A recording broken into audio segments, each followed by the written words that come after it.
هيبدا من اسبوعين قبل البطوله اللي هو خلاص انا في انهي سايكل، انا في الحته اللي هي البري كومبيتيشن.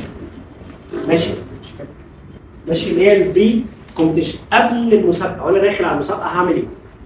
خلاص اول ما اقول هعمل ايه تعال نعرف هدفي ايه، التارجتس بتاعت اللاعب بتاعك في الاسبوعين الاخر او في الاسبوع الاخير على حسب طبيعه التمرين.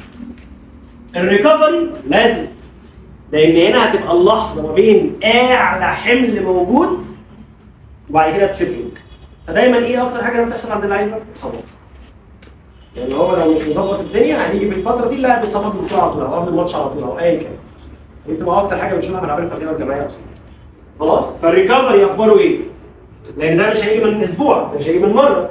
تمرينه في الثانيه تراكمات. يعني دايما بنقول للاعب ان الشد اللي بيجي لك او المزق ده يا حبيبي مش حركه غلط، يعني الحركه دي اللي هي القشه التي قسم الظهر البعيد. دي الحته الاخيره. لكن هو